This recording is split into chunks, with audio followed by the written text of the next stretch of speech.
Hello,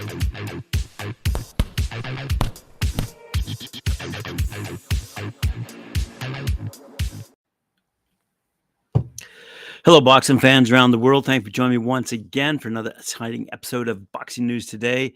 And we've got boxing news from around the world. Let's start off with the recap of the Canelo versus John Ryder. It's a good story and not one without controversy. But before I get to it, I just want to quick shout out to our friends Eddie and Wisdom Promotions for the show they put on in Brantford over the weekend. Entertaining our crew as they live streamed it on talkandfight.com. So show well done, and congratulations to Jennifer Williams for remaining undefeated in her battle against a really tough Mexican fighter, Carla Sonia, as well as Bradley Wilcox and his defeat of Lerone White as the main event. A great fight, and you can see all that it remains in archive on talkandfight.com. Anyway, let's get on to Canelo and his defeat of his fighter, John Ryder. He not only was supposed to knock him out, didn't knock him out, but went the distance this one. And it started off with he first of all broke poor old Ryder's nose, but boy, did Ryder stick in and stay to the very end and received lots of acclaim for his valiant effort. Anyway, Alvarez now stands 8-0 in the super middleweight division and also remains one of the sport's most consistent competitors. Ryder's now rated certainly in the top 10 of his division and with Ring Magazine's endorsement, and Alvarez, fifth straight such opponent, 11th in his last 12 starts. The fight itself was expected to be an Alvarez win, and it was. It was one-sided in terms of scoring, but the scores didn't tell the whole story. Without a doubt, Alvarez's skill, experience, and power was far too much for Ryder to handle, but boy, did Ryder make an effort of it all. Good for him, and we'll see where Alvarez is going next, because quite frankly, he's talking about meeting Dimitri Bivol and avoiding Benavidez. So there's a bit of controversy there. He did lose to Dimitri Bivol, so it'll be an interesting rematch. But this is what Eddie Hearn had to say. We're speaking nonstop. I understand everybody's position. Dimitri Bivol would like to challenge for the 168-pound championship, but at the same time, Canelo Alvarez has only interest in defeating Dimitri Bivol on the same terms because he believes he'll only get credit on those terms as opposed to going up to 175, for example. I agree with him as well, as said Hearn, but I understand Dimitri's point of view. The fact is, with the better be a fight not possible, that Canelo is the biggest fight by a mile for Dimitri Bivol, and I hope he accepts the challenge. Alvarez gave him the opportunity this time. It's most likely Bivol giving Canelo the opportunity. He's desperate for revenge. He's the ultimate competitor. Most people think Canelo's crazy. It was a solid performance tonight against Ryder, but people will make him a big outsider against Dimitri Bivol at 175, which is why he wants to remain where he's at. Watching Canelo perform tonight, he's still at a very high level, but I'm not seeing a guy that will say that guy absolutely would beat Dimitri Bivol, said his trainer, Mannix. Would you recommend that he goes for that fight? Said Eddie Hearn, look, I don't recommend anything. I get told what to do by Canelo and his trainer, Eddie Vinoso, said Hearn. I don't like inboxing how people criticize a decision like that because it's too tough a fight. Isn't that what we want? Tonight was a mandatory defense for Canelo against Ryder. He won most rounds. He wants to step up. The other fight in the world, you're going to see Canelo fighting as an underdog in the big, and a big underdog, by the way, 175. And said Hearn, so we need to give this guy props. You saw the stadium tonight. You saw the scene, 50,000 people in Mexico to see that fight. And what they also saw was, quite frankly, a little bit of a controversy out of one of the undercard fights featuring a young Australian fighter who lost to a Mexican fighter. Let's have a quick note here on what it says, basically in a nutshell. Eddie Hearn had this to say immediately after this particular fight. He goes, two absolute warriors, and how you got it. He goes, I have Stevie Spark edging it. And this has the Australian writers and boxing crowd down under, uh, rather upset. Said one of their writers, Brandon Bradford, Steve Spark was robbed in Mexico. He lost a split decision to Gabriel Galaz, but boxing is boxing. Main events, Ben Damone wrote, Australia's Steve Spark got robbed by split decision in Mexico. Great fight, though, and tough effort with the local Gabriel Gonzalez Valenzuela. But despite the knockdown, he did not win the fight. I had Spark 96-93. So a tad bit of controversy with respect to Steve Spark, who got knocked down by a body shot in the sixth, but recovered well and looked to have done more than enough to earn the victory. Given the replays that I was watching, but the Aussie outlanded his rival significant in power punches, 176-86, and lost likely to a hometown audience influenced decision. Anyway, on the sidebar on all of this, John Ryder definitely got a bit of a moral victory by going the distance with Alvarez. And he is represented, I might add, by Eddie Hearn. So we'll have to see where Ryder ends up and who his next opponent will be. Be good for boxing fans around the world.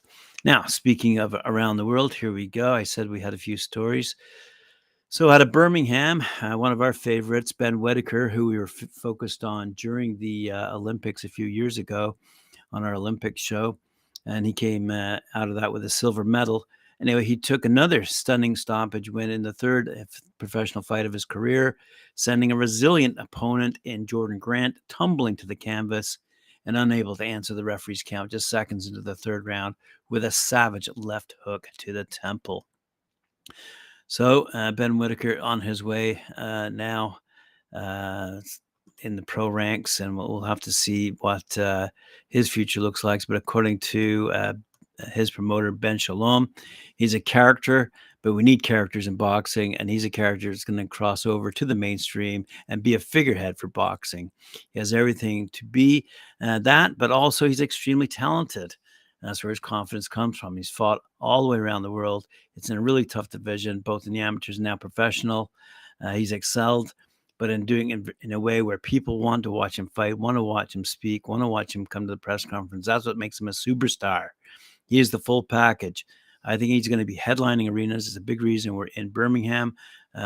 We believe he's going to be the face of British boxing, but also be a huge star in the Midlands, massive in Wolverhampton. I see him headlining and selling out this arena over the next couple of years. Fair enough for British fans, but let's see how he competes elsewhere around the world. In that respect, we're going to stay in England, and we're going to talk about Joshua Buatsi and his defeat of his Polish opponent, Paweł Stepien. After a 50-week ring absence, Joshua Buatsi finally entered the ring again and outpointed, as I said, his opponent Stepien over 10 rounds in his debut under the Boxer promotional banner. Scores were 100 to 90, 98, 92, 97, 94, all for Buatsi. It was broadcast on Sky Sports over in the UK, taking place at the Resorts World Arena in Birmingham. Over across the pond in America, unified welterweight champion Errol Spence says he only wants to fight with WBO 175-pound champ Terence Crawford for his next fight. Spence states that he's had a phone conversation with Crawford, who, by the way, is a free agent, and it went well. The negotiations between them are continuing, and he's hopeful. I think that decision will remain on the split of the purse, including pay-per-view, but Errol isn't saying what the holdup is that's keeping the negotiations from being completed. Still, some boxing fans believe it's Crawford asking for too much after getting a ton of dough in his one-fight deal with BLK Prime to face fringe contender David Avnesian last December, which, by the way, we reported on is still not truly decided because of the controversy revolving around the boxing gloves that literally fell apart during that fight while Crawford was punching away. So that case is still ongoing, and that fight therefore might end up as a no decision if Avnesian gets his way. Nonetheless, Crawford did make a ton of money, and he is looking to make a ton of money in his next fight, undoubtedly. But who that will be, we don't know. because there's also Jerome Boots Ennis on the horizon and other fighters as well that might be willing to take on a 39-0 Terence Crawford. Speaking of big and brutal, Tyson Fury has started to talk about a WBC heavyweight title fight against Shilai Zhang. As we all know, Zhang clobbered Joe Joyce recently. So now Tyson Fury has switched his attention to a fight against Zhang after talks for an undisputed world title clash against Alexander Usyk have broken down. Let's see what's happening here. Negotiations between WBC champ Tyson Fury and WBA, IBF, and WBO title holder Alexander Usyk have broken down, and the British heavyweight star has now switched his attention to a title defense against Zhang. A shock stoppage of Joe Joyce boosted Zhang's reputation last month, and now the towering Chinese fighter could be next in line to challenge Fury. Let's have a quick look here, see if there's any other news. As I said before the fight, only by defeating the strongest can one become stronger. And now people probably think I'm not strong enough because there are real boxing champions above me, like Tyson Fury and Anthony Joshua, said Zhang. Although Joshua is not a champion now, he has mastered the sport and has ruled it for many years. And obviously, Zhang is looking for his piece of the pie up at the top of the ladder. Other fights upcoming to look forward to. We've got popular super lightweight contender Rolando Romero. He's 14-1, and he's going to take on WBA #1 rated Ismael Barrasso for the WBA interim title inside the Cosmopolitan in Las Vegas. Romero is moving up a division and coming off a loss to Gervonta Tank Davis, who we'll speak about in a second. Last year, the 40-year-old Barrasso is the mandatory challenger to the WBA 140-pound crown. On that undercard, we're going to feature a fight, super lightweight action, two-time division world champ Ranches Barthelemy, 29-2-1, 15 knockouts. He's going to face Omar Juarez, 14-1, 5 knockouts in a 10-round clash.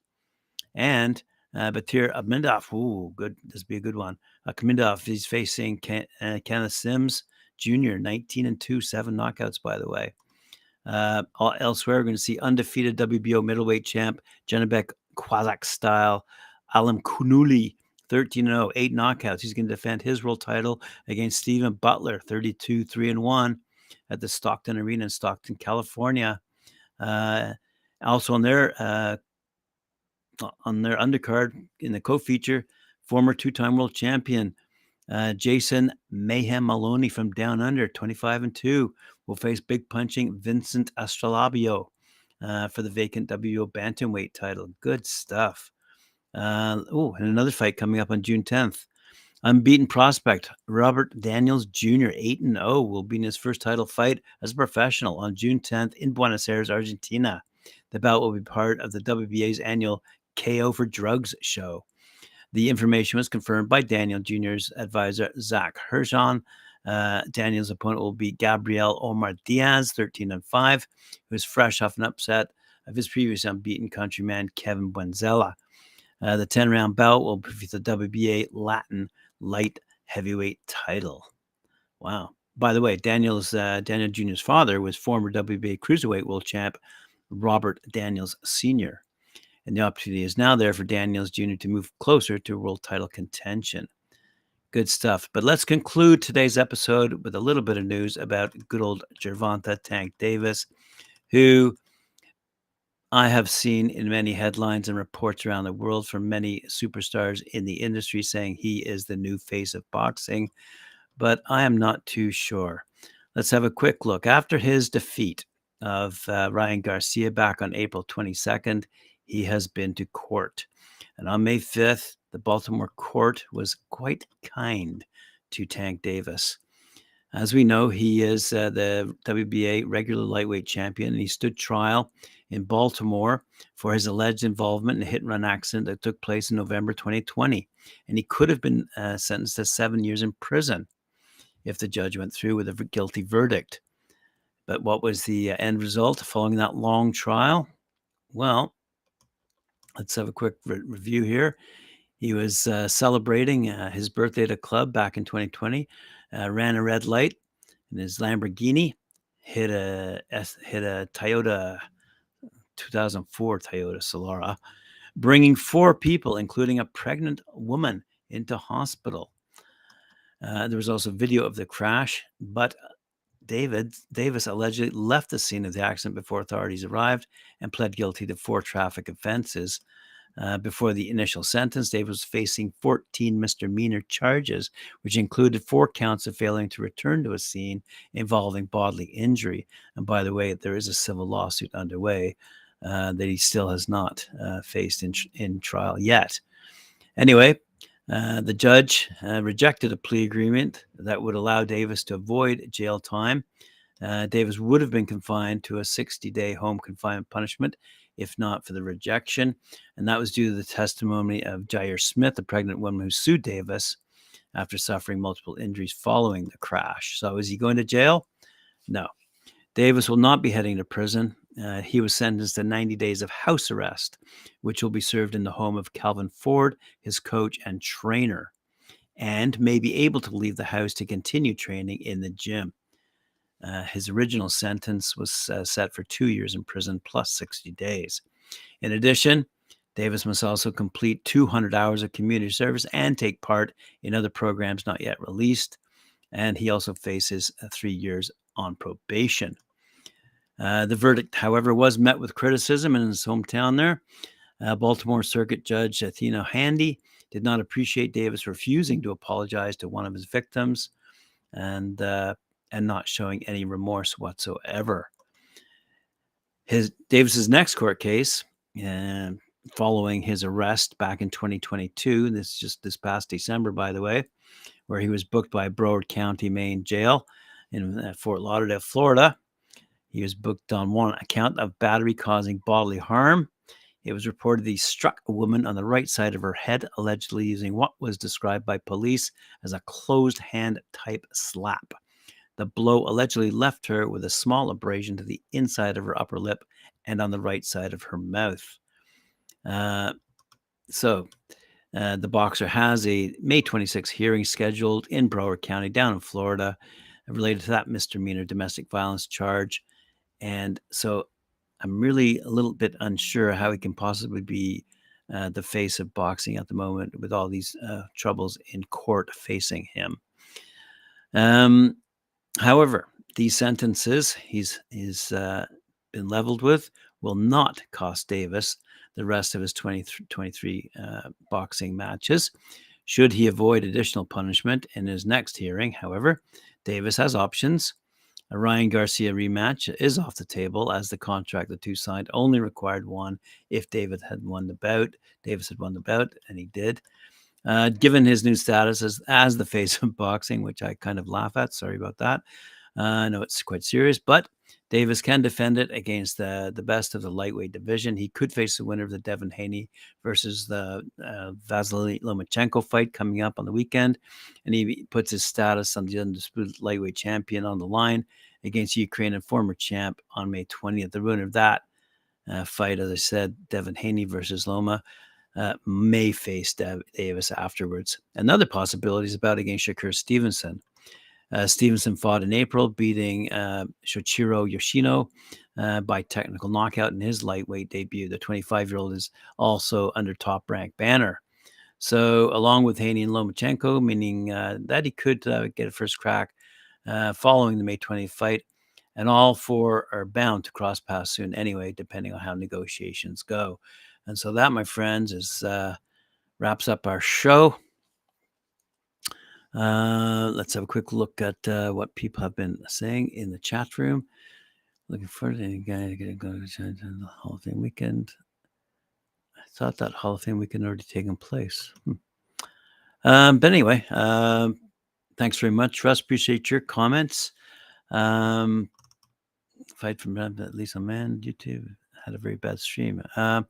Yeah, we're gonna check. We're gonna check that stream, see what the technical difficulties were that were apparent on YouTube. They weren't so bad that I looked at anyway on the Talk and Fight site. But we'll have a look at YouTube and see if our tech team can smoothen those out a bit.